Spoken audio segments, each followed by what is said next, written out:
So Nicole, how are you? How's Hey, life? How's everything? yeah. I'm I'm good. I'm excited to be here and chat with you guys. I feel like it's been a minute since I've been on a podcast.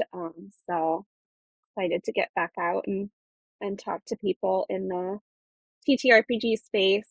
Yeah, we're excited to have you. I know I feel like you're a podcast pro. You have your own podcast and you've been on several podcasts yourself. Yeah, I haven't been a guest in a little bit. I was going really hard guesting on podcasts for a little while when I was doing my Kickstarter campaign, but I've kind of like taken a little break in the last 2 months, which was much needed. Other than, of course, recording Story Crafters, which I'm a co-host on. Right. Yeah, it's kind of nice to be a guest on someone else's podcast. Our DM Alex and myself were on a podcast a few weeks ago, and it was nice to not be the one asking the questions. It was pretty Yeah, enjoyable and relaxing. it is. It's a lot less pressure being a guest. Absolutely. Well, we hope we don't put too much pressure on you today. Well, with that being said, let's welcome everyone to the Parking Lot podcast. My name is Sarah, and we have Jonathan, and joined with us today is Nicole Griffith, the Game Master Mom. So, thank you so much for taking some time out of your schedule. I know you have a little bit of a different setup today, but you're here, and we appreciate it so much. Yeah, you're welcome. I'm excited to be here. I am not in my usual home setup, but we're making this work, and it's lovely. It's Yeah, the great thing about podcasting is you can pretty much do it from anywhere these Yeah. days. absolutely. So Nicole, I know that we've been following you for a while and you have so many amazing things going on, but I kind of wanted to go back to the beginning of how you started as Game Master Mom. I know you're familiar with D&D, TTRPG, RPG world, but were you originally running your own games as a GM? How did you get started in all of this? Yeah, I feel like I got kind of a late start to specifically to D&D. I had played some tabletop role-playing games before, but I really have only been in the D&D world for 3.5 years now. So I'm still like pretty fresh to that. I fell in love with it really quickly as a player, and then almost almost immediately started running games myself for my kids. Um, Basically, the story behind that was that they kept sneaking out of their bedrooms and seeing me play with my friends in the evening after they were like in bed, and asleep or whatever.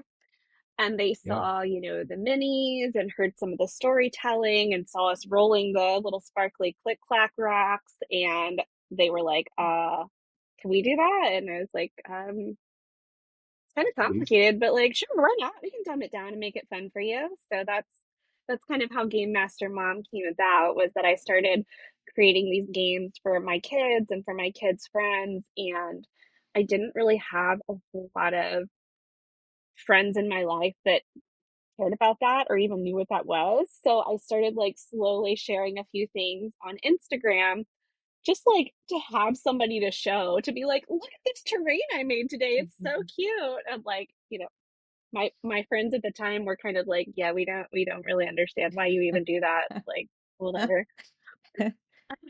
So I don't know, it just kind of blossomed from there. And people, I started meeting a lot of other parents that were like, well, I love playing these games, and sure, I thought about bringing my kids into it, but it's so complex that I thought they weren't old enough yet. So I started just talking to a lot of parents about ways to simplify the game and really focus more on just like the fun and the storytelling, which kids are great at. They're better than adults at that part. I Hmm. mean, role playing is basically just like imaginary play, Pretend. playing Yeah. pretend, which is like, Make yeah, believe. I mean, Yeah. like 4 to 6 year olds are like at the height of being able to do that well in their life. So to me, it makes sense. It's a good fit. That is a good foot. It's funny. You were saying that, like, that first exposure to D&D, and almost instantly it becomes like this focal point. I can remember for myself, we're pretty new as well. I think it was 2021. We started really getting into playing Dungeons and Dragons. And the very first campaign, the very first session, at the end of it, I thought, I want to do this every Mhm. day for the rest of my life. Like, every other thing that I was interested in took a back Mm. seat for easily like 6 months. And I sat and I read books, and I didn't learn all the classes and the characters and the abilities, and I was so involved in it. And it's just amazing how when it grabs you, it grabs you. It definitely does. It's kind of low key, it's a little bit addictive. Yeah. John, There's those memes, and it's like D&D, it changes you. It's like it does. Yeah. it does. Go ahead, Sam. No, you're fine. Yeah, I was just gonna say it's nice to have another D&D newbie in the space because I feel like we talk to a lot of people that have been playing for years. I mean, our DM of our current campaign, who is my cousin, he's probably been playing since he was, I don't know, 8 or 9, Yeah. and he's a veteran player. And Jonathan said when we came in, our first game, I had been around it and was interested in it, but had never actually played. And part of the allure and part of the enjoyment was absolutely that aspect of pretend and just getting to create a character and step into this character's role and make up a voice and have this whole like make believe fantasy world. So it's absolutely like what you said, Nicole, this little kids, like they have this age range where it's just like they're prime, their brains are primed for their imagination and playing D&D. And we were talking, and I know you know Allison from the kids table, from Yeah. D&D kids table. She also plays with children, and that's one of the things that she said is that it's just like such a perfect combination of having these kids with these brilliant minds and playing Dungeons and Dragons. Yeah. I mean, I think the kids are better at it than we are in a lot of ways because they're not like they haven't learned to hold themselves back in like put themselves in a box yet. So their imaginations are just limitless. I mean, they come up with the Hmm. craziest ideas, and it's kind of fun to just be like, oh, okay, well, that's not the way I would have ever predicted that to go, but like, yeah, let's do it. Let's go for it. That's even better. Do you have a moment where maybe one of your kids or their friends when you were playing where they just said something or created a character that was just so wild and you just didn't expect it? Uh, there's so many moments. Um, one of the things that like I think happened very early on that kind of surprised me was just like the way that kids like don't really buy into characters being like evil or monsters. It's like you can make them sound as bad and scary as possible, and a kid will still be like, "You seem cool. Can we be friends?" Like, So a lot of those kind of moments of like, okay, the big bad is actually, I guess, our ally now because you persuaded them to be your friend and you rolled really good. So yeah, now we got this friend. But I don't know. I'd like to try that on our table and see how that and see how that goes. I'd like to give the ancient white Yeah, dragon a hug. right. Yeah, yeah, very very much that's the way it goes. And I've told this story before, so I'll tell a very abbreviated version of it because anybody who listens to me has probably heard the story a few times. But I made the mistake kind of early on playing with my daughter of giving her this like riddle that if she solved the riddle, she could have an animal companion. And I kind of thought she wouldn't be able to solve it, so I thought I was safe. But she solved it. She's a clever little one. And I let her choose what animal she wanted, and this girl picked an elephant. So her animal companion is a full size elephant. That's amazing. And now she wants to bring it everywhere. And so now, like, every time I'm prepping Yeah, a thing, I'm like, absolutely. okay, how big is the space? Is the elephant going to fit or not? Right, right. That's your problem now, DM. Yes. Yeah. Yeah. Cause she will ask every time. She's like, Yeah. oh, can my elephant fit in this cave with us? And then I have to be like, no. He's No he's gonna wait dog or outside. cat or bird, An Elephant. elephant. elephant. Like, where did that even come from? Elephant. I mean, that's I've never DM'd before, Jonathan has, but that's kind of how it goes, right? Right, Jonathan? Like you create a situation and in your mind you might have a direction you want it to go in, and that is not always how it works. No. Oh, you don't expect it ever to. You write it and say, this would be nice if this would happen, but I know Yeah. it's not. That's accurate. That's really Yeah. accurate. That's I'll have to try that next time in our campaign and see what our DM does. Yes. Nicole, I know you also have a background as a therapist, and Yes. that I think is a brilliant way to combine that with playing Dungeons and Dragons. Have you have you seen, or how has that actually influenced the way that you might run your games with kids or even with your friends? Or does it influence? I think it can't not influence. Like I honestly tried to keep them separate for a while, probably a good 6 months after, I started getting some traction online as Game Master Mom. I was like, I'm not going to tell anybody that my day job is a therapist.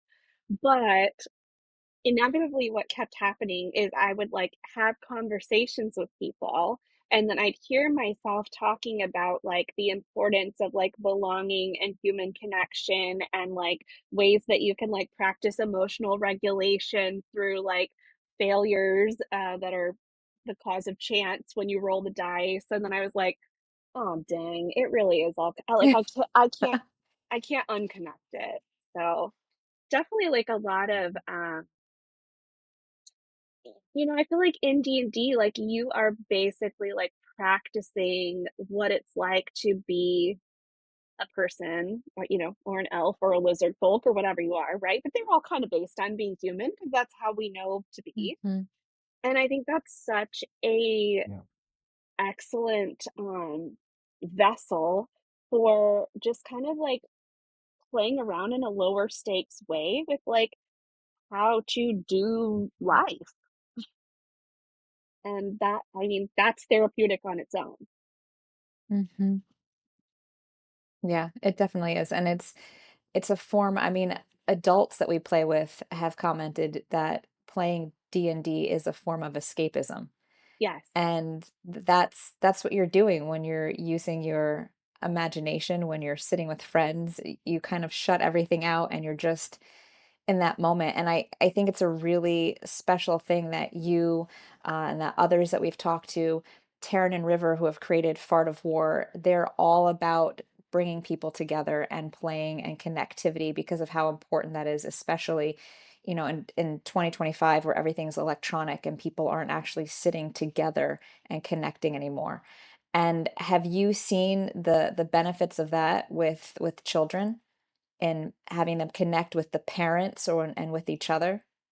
Absolutely. I think one of the coolest things about parents, like nerd parents playing these games with their kids, is it's something that the parent really enjoys that they can like share and pass on to the kid. And then Mm, there's this kind of like natural connected dialogue that extends outside of the game table. So like, I've had parents tell me things like, "Oh, we played D&D together on Saturday, and then like the next Thursday when we were going on a hike, we were just talking and my kids started talking about like, oh, well, let's pretend that like the the rocks are mm, lava, and like how are we going to get through the lava? Are we going to try to make some like fireproof boots, or are we going to like roll a dexterity save to like jump over it? And it's like the game vocabulary and like kind of that imaginative storytelling ends up showing up outside of that too. And then it's just like one more little like inside connection that you have within your family or within your friend group. You know, it doesn't have to be parent child. I think that's just Yeah. it's almost like like an inside joke kind of thing. It's like, oh, only the two of us speak this Absolutely. language, and so it's a thing that is ours. I love that. And I think as adults, we all forget to use our imagination, and I think we forget to play.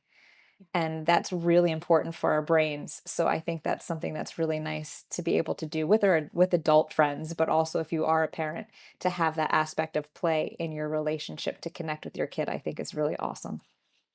It is, and I think one of the things in my, I oops, was go gonna ahead. say I'm sure Allison beat me to the punch and talked about it already, but for kids who have any kind of struggles with like anxiety or confidence or social awkwardness, playing a game like this is so good for them to build their like social confidence. It's like that is huge. Just building their confidence to show up and like make decisions and interact with other people. Like there that I think is one of the biggest benefits that I see as far as like therapeutic benefit for especially like young to like middle school age children. Mhm. Yeah, that's one of my good friends from work. I ran a table for him and then two of his kids, and he said the youngest one really has made strides of coming out of his Mhm. shell because you put them in a situation where they can be a hero. It's low stakes. We're all having fun, so do whatever you want to do. You know, it doesn't matter. And it's amazing to see people that might be a little bit more shy be a little bit more assertive. Mhm. I was gonna say with vocabulary, I have now, I think out of the, I don't know, 40 years I've been on this planet, I use the word I'm going to attempt so much more now. I'm gonna do this. I'm like, I'm gonna Have attempt to, yeah. because who knows what the dice are gonna do to me. And then using, just vocabulary more and more.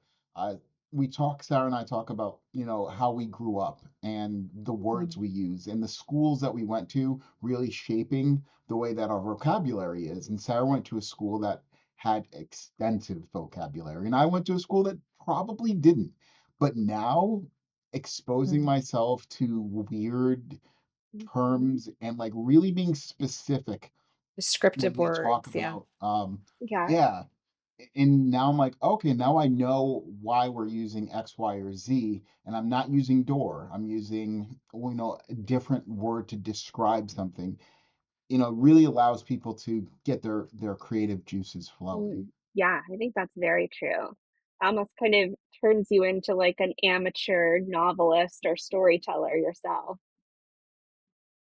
Yeah, I think especially as a GM, you're always trying to craft a story or describe a situation so that it is really that theater of the mind and it's very easily seen in your players' imagination in their mind, the space that you're in. So you're always trying to find new words to describe a situation or colors or smells or textures.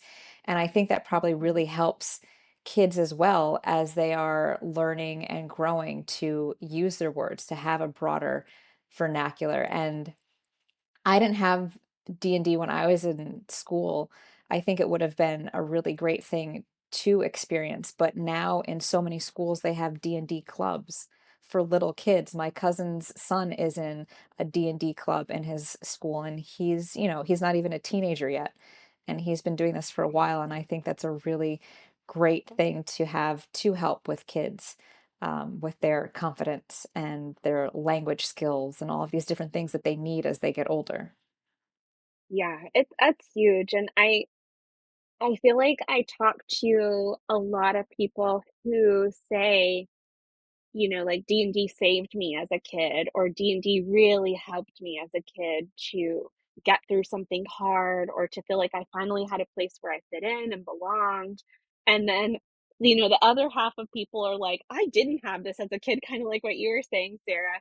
But like, man, that really would have been helpful to me if I did. Like, Mhm. I can imagine how that would have felt like such a resource to me as a child. And I'm in that camp too. I wish I had something like this as a kid because I already was very much gravitating to like fantasy books and like just breezing through them and getting lost in those kind of stories. And I think if I knew there was a way to like turn that into an interactive game that I play with other people, I would have been like, oh yeah, sign me up for that. Yeah. And I know you've talked about on your Instagram account before, and this kind of goes along with, the therapeutic benefits of D&D, but you've mentioned how we create a character to play in this world and how it pulls aspects of our own personal life or our personality or our stories or our fears. And have you seen that as maybe with yourself or with other adults, how their character arc might start to change as they're changing and growing as an individual as well?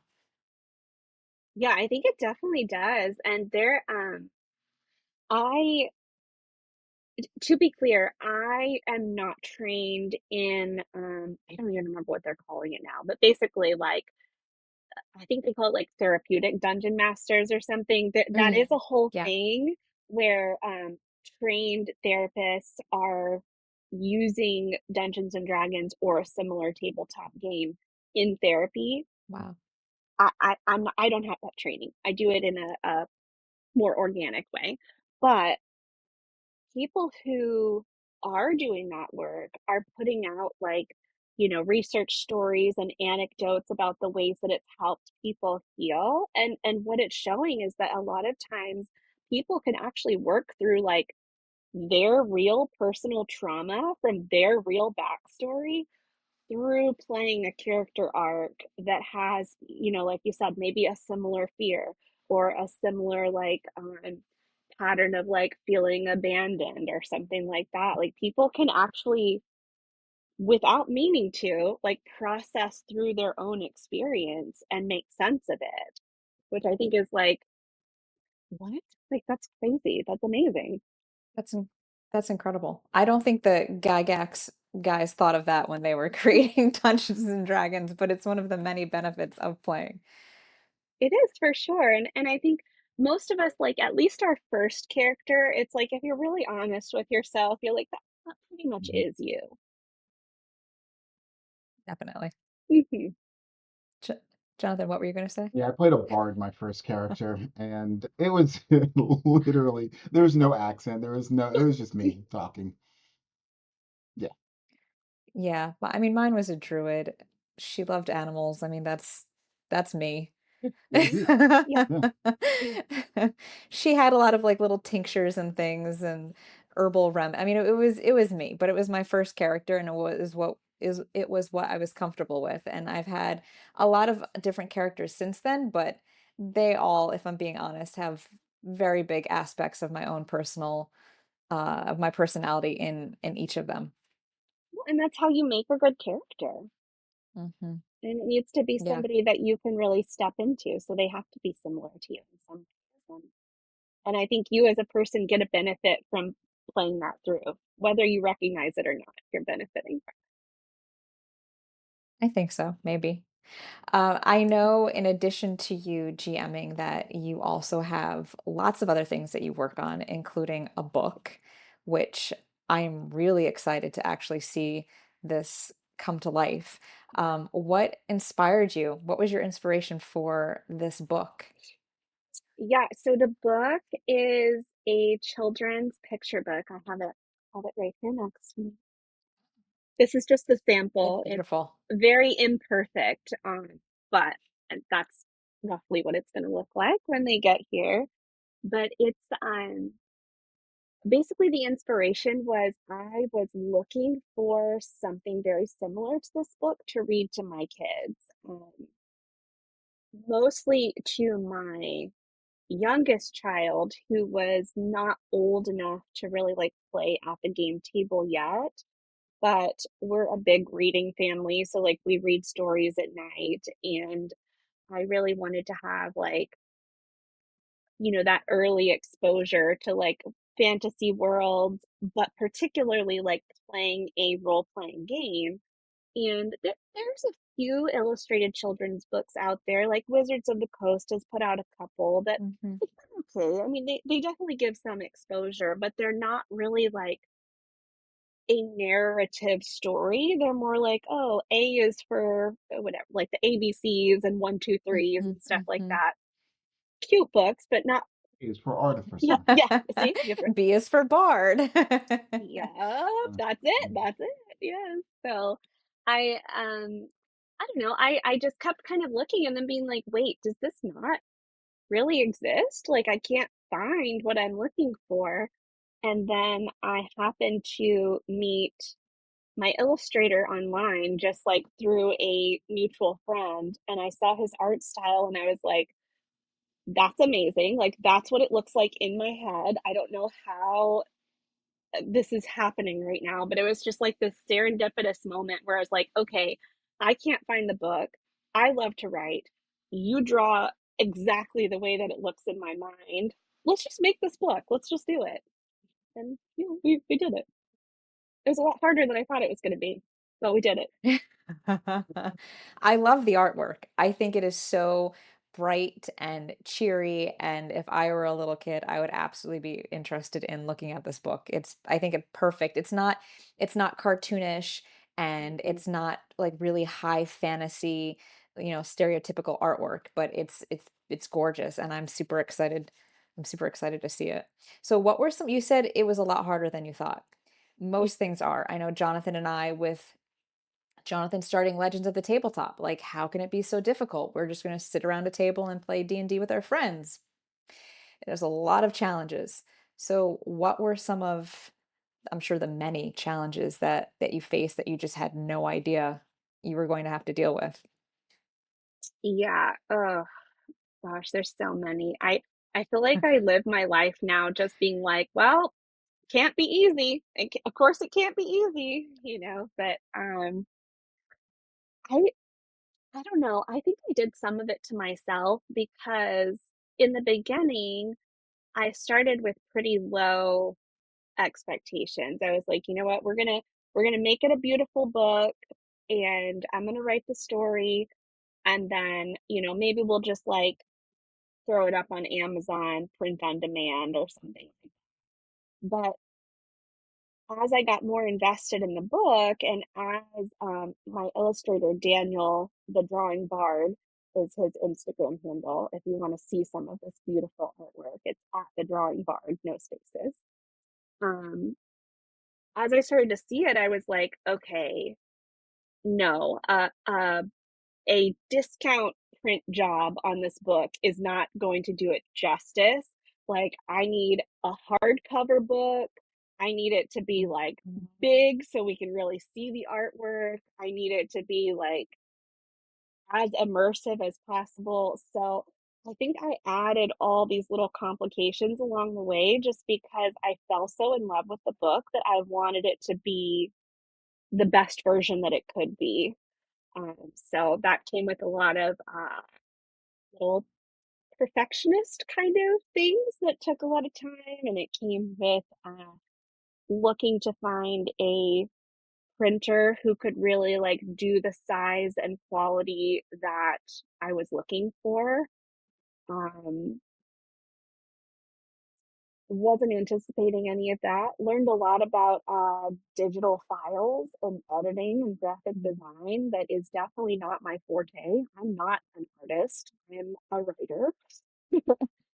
But yeah, I'm really happy with the product that came out, but I'm not sure I would have had the guts to start this project if I knew how Mhm. many like complications there were going to be along the way. I'm watching Jonathan's yeah, face that's why as you're people saying won't tell this. you that. Yeah, I'm Yeah, watching Jonathan's face that you're as you're saying like all these complications and I wouldn't have done it. And Jonathan's just like, mm-hmm, yep, I made things harder for yeah, myself. And Jonathan's like, yep, same. yeah. Yeah, if someone said, listen, this is going to take a year of your life and you're going to work, 10 hours a day and you're not going to talk to your friends, and Mhm. every 3 weeks something's going to go wrong that sets you back 4 weeks. And you're like, no, I'm good. I'm good. But if someone just says, here, write a book, can't be that hard, you're like, yeah, sure, It's whatever. that, Let's do this it's thing. such a romantic idea to write a book and, be an author to a fantasy book for children, or, to have a podcast and play Dungeons and Dragons and sit around and we have other people that we've seen that do this who are wildly successful that make it look so easy, and like, how hard can Mhm. it be to get in a studio? And then you do start to make things considerably more challenging for yourself, and you're like, let's change the sound. Let's get better mics, or let's try and fix the lighting. That shouldn't be so difficult. Yeah, that stuff adds up real quick. Oh, it certainly does.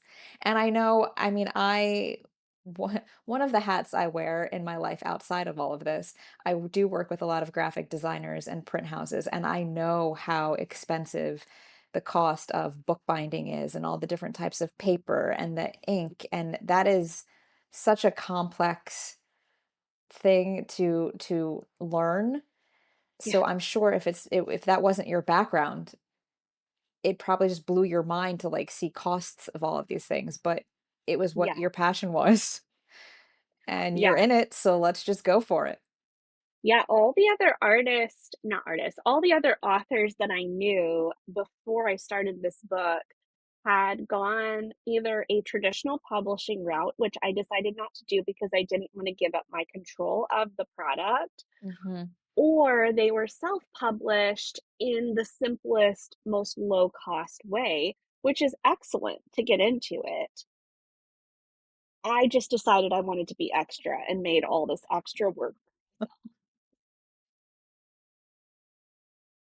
Again, I see Jonathan shaking his head. Yeah. Yeah, I mean, you have a vision though, Mhm. and you're like, this is what I want my end product to look Yeah. like, and you don't want to compromise on that. So you're like, well, then we need to figure out how we get to that end product. Mhm. And sometimes it's a lot of hard Yeah, work. and it's, like, stupid little things too, like, one of my I mean, I guess maybe I'm also a book snob, that's probably part of the problem, but one of my big things when I was talking to, printers and publishers is I was like, "I want custom end pages. I will Yes. not, compromise on custom end pages." Like, look at these end pages. Mhm. They're so cute. I I love a good end page. Like, I love it. I can't not. So that rules out like 80% of the printers because 'cause they're like, "Yeah, we don't do that." I wanted a big book, like, this is 10 inches by Mhm. 10 inches, like, I want a big sturdy book that you can see when it's on the shelf, that doesn't get lost, that's gonna stand up to, like, a lot of loving by little hands and throwing around and all of that, and you just can't get that on a budget. You can't. It costs a lot. So, Nope. It does. Yeah. you know. Yeah, I don't think I'm a book snob, but now that you're saying these things, I'm thinking to myself, yeah, when I see those books, those are the ones I appreciate. There's a book, it's Morkborg, Jonathan, and the actual Yeah. book for the game. I'm not a huge fan of that particular game, but the book itself is so incredibly beautiful. It is designed, it's like kind of like 80s punk rock colors, like with the neon, but like on the pages, some of the graphics are gloss, some are matte. Like it changes from page to page on like just the paper type and texture. And when my cousin first showed it to us, I was like, okay, the game's great, but look at the gloss on, look at the artwork, look at the feel of this. It was beautiful. So I Mhm. guess I unknowingly am a little bit of a snob, so I'm really excited to see your book. Yeah, I mean, I think those like, maybe some people don't care about that, but for me, I do. Like, I love all the beautiful little Mhm. details. That's important to me, and I don't know. I just can't not be extra. That's just the truth of it. But you're creating, I mean, and Jonathan, you can attest to this, but we've had so many people say to us, like, create something that you want to watch, create something Mhm. that you enjoy, create something that if you were to be on Instagram or YouTube, you would stop and say, "Hey, what are these guys doing? I like this." So Uh, I think you have to create something that you yourself are proud of and that you love yourself and that you would want to read and hold and read to your children at night. So I think that's what you're doing, and I think that's awesome. it's been fun. Yeah, I was gonna say we take a lot of risk Yeah. in creating something that is true to Yeah, ourselves because I can go out there and replicate somebody else's thing because I already know it's successful. I can say, hey, look, this person put this on this very specific thing, and I can just do that yep, thing and hope that it has the success that somebody else has already achieved. Or we can take that risk and say, I'm going to stay true to me and create something that I love mhm, and hope that when I turn that out to the world, that the world receives that in the way that I do. And so, we really put ourselves out there, and that's very risky and it's very scary. But when you get, and I know not for you, but like for me, like one person says, I like this, and yep, wow, I've done it yep, then. I don't need 10,000 people. I'd like 10,000 people. But if I get that one person just to say, wow, this changed something, I enjoyed this. I was able to sit down and digest this thing that you did, yeah, and it was wonderful. Yeah. That means I did my job. The world that we're in TTRPG, RPG world, and you too, Nicole, with the creative process, it's exhausting and it takes so much out of you, even if you love it and you yeah, enjoy it. It's so many hours. And for Jonathan and I, and maybe yourself, you have a full-time job and then you're doing this. So yeah, it's really low lows when things don't work and things go the opposite way of what you anticipated. And then there's like these high highs where we'll get a comment, like Jonathan said, on a reel that we did or on an episode, and they're like, "Hey, I really love this." And you're like, "Oh, okay, this is why yeah. I'm doing this, and I can keep moving forward." Yeah, it definitely like those little positive comments and feedback, like that makes so much of a difference. And I think I didn't understand that so much until I started putting my stuff out there that really Mm. felt like it was uniquely mine, and then like the impact of that feedback. So one of the things that I've like, it's like my secondary mission on social media other than putting my stuff out there for people is like I really like to take the time to like leave thoughtful comments and feedback. Like if I see something I like from another creator, I really challenge myself like don't just heart it, right?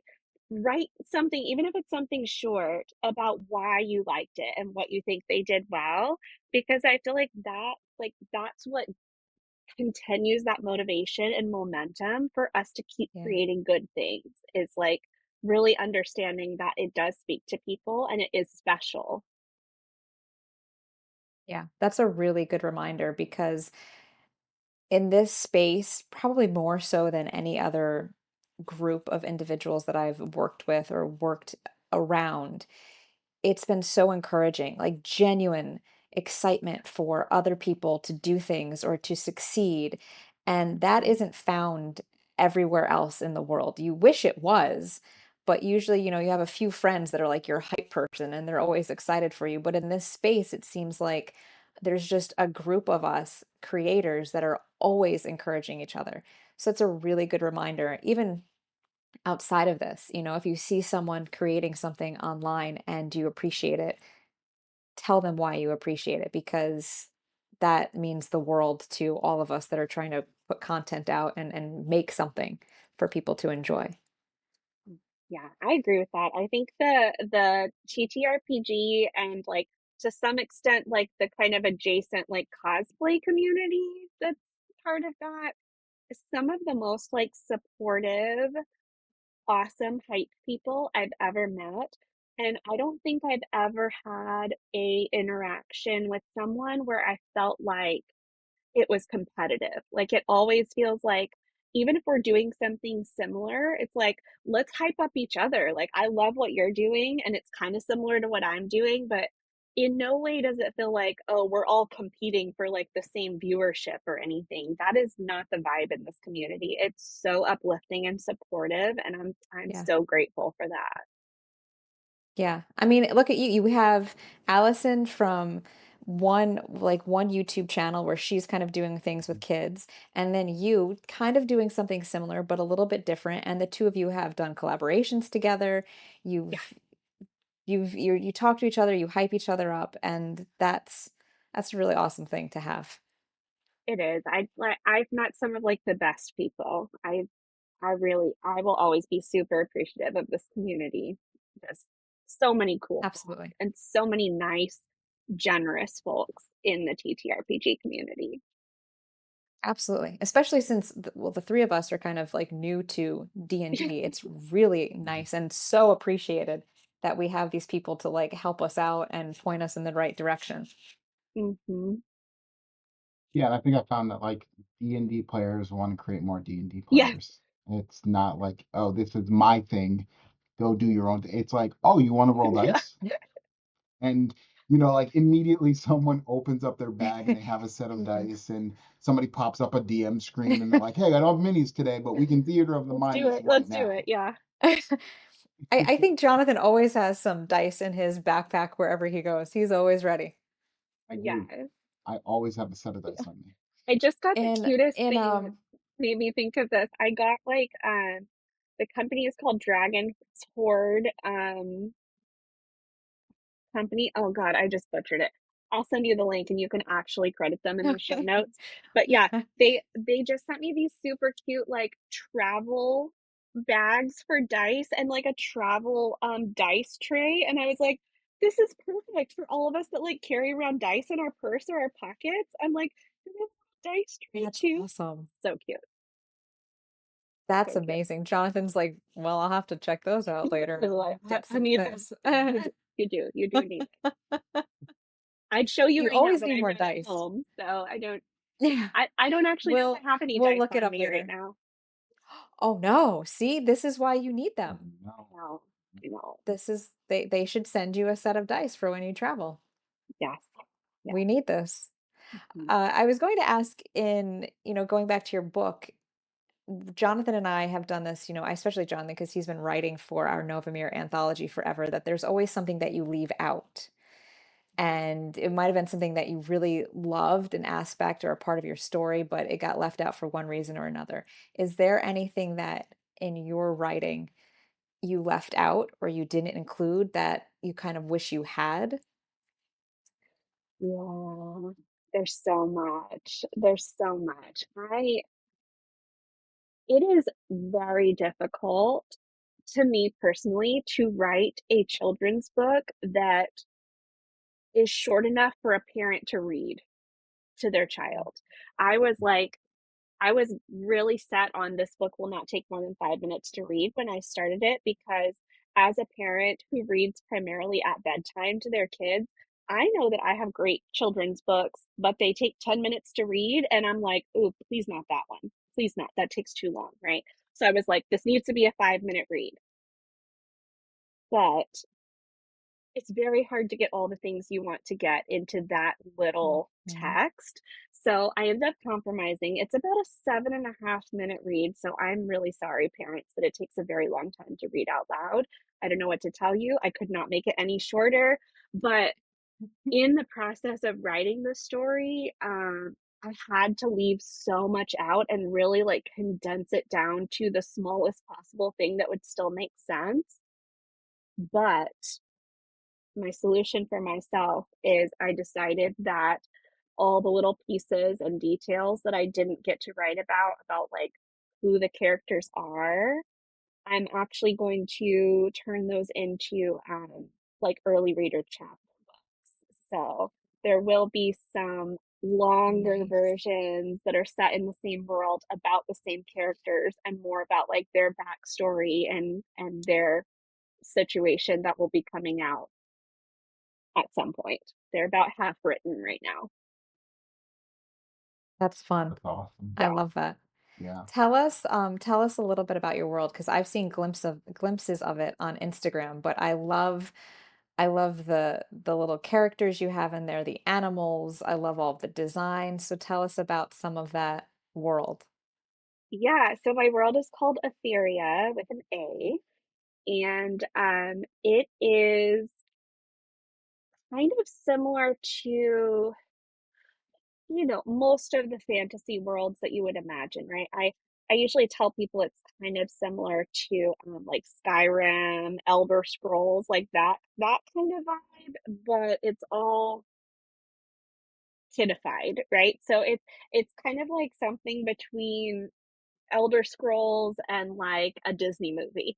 It's like a Disney animated movie, right? So it's very engaging, very bright, very fun. There's a ton of animals because who doesn't love animals? And Mm. but definitely there's a lot of like high fantasy aspects to it. Like magic is everywhere, and I don't know. It's a really fun world. It's a world that I've kind of like built starting from a starter town, and it just kind of keeps expanding out to more as we go. And basically the world is the homebrew world that I DM in. So it's Mhm. the place that I kind of co-created with my players as we went along in our homebrew campaign, just turned into a fictional world where all these stories are going to take place. All from little kids sneaking out at night to watch their mother play D&D and Yeah. roll those sparkly little clinking rocks. Yep. Yep. They started something for sure, but I'm so glad they did. It's such a fun thing for us to do together, and every time I get a message from another parent who played with their kid, and like they tell these really beautiful stories about how much fun they had together, and I'm just like, I don't know how I lucked into this life, but I'm so glad that I did, and I'm so glad that other people are inspired by it and can then have their own adventures and their own like really meaningful connections with other people in their life, particularly kids. It's just Yeah, it's very exciting. I love it. And you also have a short film that It's you did, funny. right? Oh, sorry, Jonathan. No, go ahead. Short film. I was Yeah, just say so you also have your little short film that you did. yeah, so that was Daniel, my illustrator's idea. He likes to do animation. I don't know anything about animation. Not an artist, right? But he does a style of animation that's called motion comics that I'd never heard of. But basically, what he offered to do when I pitched the idea of the book to him was to create the art for the book in a way that it would be easily translatable into a short animated film. So the short film, I think it's about 8 minutes long. Um, and it's the same story of the book. It's a fully narrated reading of the book, that myself and some much more talented voice actors did. I'm definitely the least talented person in there reading it, but it's my book, so I got to do it anyway. Um, but just like, I don't know. I feel like it's a great kind of molding of the two things because I'm not a huge fan of kids on screens a lot, as are I think most parents in this day and age. But Mm. it's a short film. It's relatively slow moving. It's not overstimulating, and it's just another way to take in the story and the characters. And I love how it turned out. I think it turned out really great. Daniel did a great job. I take almost zero credit for it. Yes, it's my story, but the way that he animated it and set it to music is just it's gorgeous. It's top notch. I think it kind of opens you up for some more videos if you're going to do other little books or things. I think that'd be really awesome to have kids, even though not all parents want their kids on iPads, sometimes it is a nice thing to have as an alternative to reading or coloring or doing it if you're in the Mhm. car and they're just watching something. Plus, if they're really into D&D and they already like your book, they're going to know those characters, so they'll want to watch the video. Yeah, I think so. I think it's short enough that I don't feel bad about putting it out there. I mean, it's 8 minutes. That's like a Bluey episode length. Like, it's Yeah. But it's cooler than Bluey though. It's, it's D&D for kids. I don't know if I want to say cooler than Bluey. That seems like a really, I said it, it's really fine. high It's fine. accolade, but cool in a different way.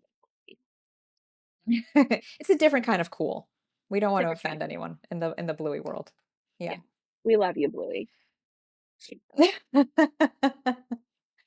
Um, so you talked about your book that you might be doing. Is there anything else on the horizon for Game Master Mom in your future? I mean, you have so many things going on. And also with your book, pre-launch, like give yourself a little plug for everyone so they can go buy it for the pre-launch before it comes out.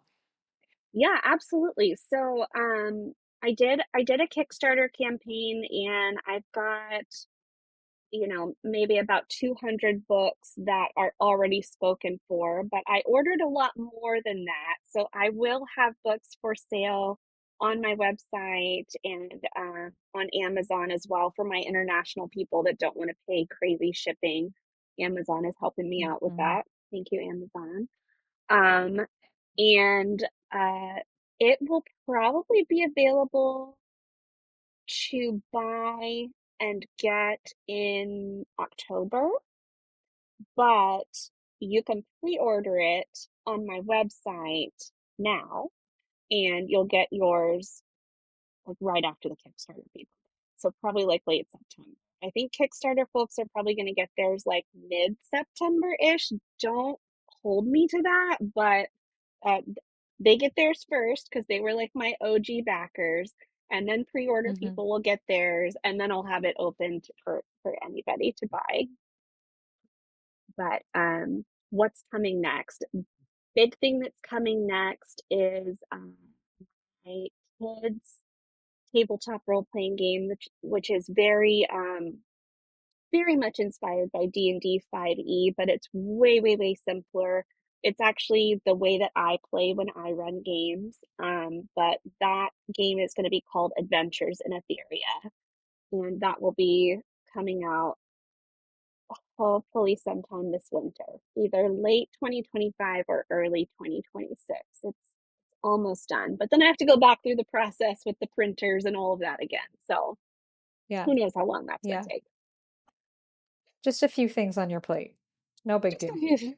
Yeah, I this is just my personality though. I always bite off more than I can chew. I'm like, oh, this would be a fun idea, and this would be a fun idea, and let's just do it all. Why But you're doing it. Oh, I'm doing it, making it happen. That's very exciting. I'm really excited to see your book. I've been following you. We've been following you for a long time, and it's been nice to Yeah, kind of see the process. And when you got your first, I think it's what you have with you now, like your first little yeah, sample of the book. That was so exciting. yeah. It's do you carry that sample around with you? Is it just like I have this. your It's not. security blanket at this point? Have you seen my book? You go to get coffee in the morning and you're like, "Do you like reading books?" I kind of do. I kind of do. It's a little bit embarrassing how much I bring it around, and I also just got this week I just got the hard covers of the Yeah, the coloring other one, book. yeah. The coloring book. So yeah, so that was part of the Kickstarter as well. So those are also available to pre-order, but like I love it. completely forgot to mention your coloring book because you have so many things going on, but the coloring book is really cool too. And it's all your characters from the book, right? Yeah, it's all the characters from the book, plus it's some extra characters that you haven't met yet from Aetheria. There's like about maybe like five more characters that are not in the book, but are main characters in Aetheria that you'll learn more about later. It's a mess. It's a mess. Then you It's a just cut fun out. mess, Did you say but it's a something? mess. Yeah, exactly. And I think it opens you up to the possibilities of having all other coloring books. And now that you're a pro with the printing and publishing aspect of all of this, and you have your artist. I think going forward, it's gonna be like, oh, no big deal. We just put out a second book, a kid's coloring book, and then we have this, and like I did another video. It's exciting. I think it definitely will be easier now that I have a good team in place. But who knows? I don't even like have expectations anymore, except that like it will be harder than I think it's gonna be somehow. I don't know how. Yes. For everyone watching, it will always be harder than you think. But I think that's what makes it the most rewarding when you are successful at something that has been really challenging for you. Jonathan, I always say that when we first started doing this, he had zero experience in DaVinci and DaVinci software and everything that he uses for post-production. And he spent hours on YouTube and learning and asking friends. And now I know he's not a pro, but I think he is a pro. Mhm. And it just makes everything so much more rewarding when you've worked really hard for something and had a little bit of struggle and then Yeah. you have a success. It's like, I did this, I learned this. So you have every right to carry that book everywhere with you and tell everyone Yeah. because you should be so proud of it. Yeah, it's cool to like there definitely is a sense of pride in that like, okay, when I started this, I had no idea how to do any of it, but I figured it out along the way with the help of a lot of people and a lot of YouTube tutorials, and Hmm. here it is. It happened. Hmm. I think Jonathan does that with the shirt he's wearing right now. Like, have you heard of Legends of the Tabletop? Yes, and We spent lots of hours doing this. that's Uh, definitely at my actual job, that's go ahead. definitely on my to-do list. My very long to-do list is like I need to make some merch or something, at least like for me to wear around so that like when I go Hmm. to events or cons or fairs and stuff like that, I can like wear my advertisement instead of just like awkwardly bring it up in conversation. Right. It does help. I mean, I think one of the first cons we went to as a group, we had the shirt that Jonathan's wearing with Legends of the Tabletop, and we all wore it when we went. And it Mhm. made such a statement for all of us to have this branded, our logo on our shirts. And people are like, oh, are you together? Like, who are you? So if you get merch, we'll definitely rock some of that merch Okay, on our deal. table and show our support. Um, Anything else you want to share with us before we wrap up? Shared a Um, lot. yeah, I mean, definitely, I always forget to do this when I go on podcasts, so I told myself I wouldn't this time, is that I have to shout out my podcast, which is the Story Crafters podcast. I co-host it. I do not do the editing. I do not know how to do that. Jonathan, you are a saint, as is Jeff, my editor for our podcast. But if you're a podcast listener and you like D&D, definitely check out the Story Crafters. We're still pretty new. We're on episode 16 right now, but it's just a very fun, like down to earth conversation with myself and three other game masters, and we just talk about what we like about D&D and things that happen at our tables, and it's very light and fun. It's an easy listen. I love it. And before we officially wrap up, we always do a few rapid fire questions to all of our guests. They are usually not D&D related, but if you wouldn't mind participating, we'll do a I'm few here. questions for you. I'm here for it. Okay. I'm ready. So the first question is favorite Star Wars character. Do you have one? Oh, you know who I really like We've s- is Jen Urso from Rogue One. I think that's my yeah, all-time that's a favorite. good Lots of character. good choices there, but yeah, I think that's the one. That is a very good character. I know you know how to wield a lightsaber. We've seen your Friday I mean, posts. I would say I'm a very inexperienced Padawan at this point, but yes, I'm getting there. I'm getting Um, so do you have I know you've been to Ren fairs before. Do you have a go-to Ren fair snack that every time you have to like turkey leg or something, is there a certain snack? Yes, those spiral cut potato chips where they just, like, stick a potato on a stick and spiral cut it and throw it in the deep fryer. Yes, always. Good choice. I'm a sucker for fried potatoes in any form. Yes. Do you have a go-to song if you're singing in the car, like a little carpool karaoke, either by yourself or maybe with your kids?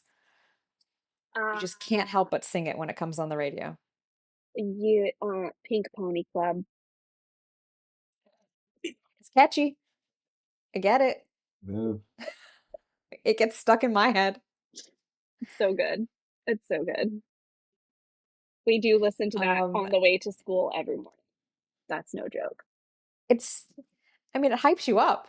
It It's gets a you great going way in to the start the morning. I can day. see that. Great way to start the day. Yeah. Should always start the day with a good song.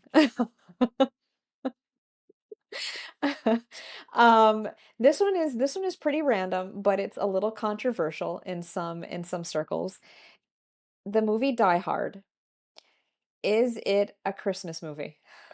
Yes, it's definitely a Christmas movie. Okay. Yes, Team Die Hard Christmas movie. Uh, We may have the people divided. I don't know. This may be the podcast that we get more comments on about this, but sound off in the comments. Is Die mhm. Hard a Christmas movie? We think it is. It's a great question. Yeah, yeah. definitely it is. We agree. All right. Well, that wraps up another episode of The Parking Lot. Be sure to check out Game Master Mom on Instagram and YouTube, and make sure to pre-order Tales of Aetheria, An Unexpected Quest hardcover book. You can check out GameMasterMom.com to pre-order that today. And don't forget to head over. We have to thank our good friends at Eldridge Foundry. Don't forget to head over to eldridge-foundry.com. Use our cheat code cheesebags15 on your next order to save on a full color custom mini. They also have some really awesome busts that they're doing now in case you want to get one of those printed for your mini. So head over to eldridge-foundry.com. And another shout out to, I don't know if you can see it, wizardlytees.store. They've provided Legends of the Tabletop with some really nice nerdy attire. Check them out, wizardlytees.store. Grab a tee, use our cheat code CHEESEBAG to save 20% on your order, and unleash your inner wizard today. So thank you so much, Nicole, for joining us. It has been a pleasure. We've had so much fun talking to you. Thank you for everyone for tuning in to this episode of The Parking Lot. Be sure to follow us on YouTube, hit that subscribe button, ring that bell so you can be the first to be notified when another episode of the podcast comes out. And until next time, we'll see you soon. Stay legendary, everyone. All right, thank you.